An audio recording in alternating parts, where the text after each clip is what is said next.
পকোড়া আজকে আবারও তোমাদের মাঝে হাজির হলাম নদীর পাঁচমিশালি মাছ ভুনার রেসিপি নিয়ে।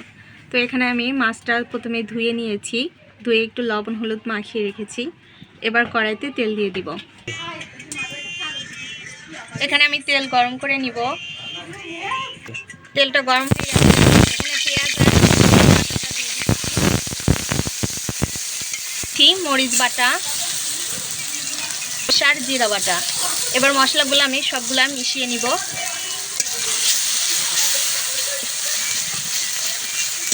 দিয়ে দিচ্ছি হলুদের গুঁড়া, দিয়ে দিচ্ছি লবণ। এবার মশলাটা নাড়াচাড়া করে অল্প একটু পরিমাণে পানি দিব, দিয়ে মশলাটা ভালোভাবে কষিয়ে নিব। মশলাটা আমার কষানো হয়ে গেছে, এবার আমি মাছগুলো দিয়ে দিব। মশলার সঙ্গে মাছগুলো ভালোভাবে একটু নাড়াচাড়া করব, যাতে মশলাটা মাছের ভিতরে চলে যায়। অল্প একটু পানি দিয়ে দিব মাছটা কষানোর জন্য। এবার ভালোভাবে নাড়াচাড়া করে মাছটা কষিয়ে নিব। মাছটা আমার কষানো হয়ে গেছে, এবার ঝোলে পানি দিয়ে দিব।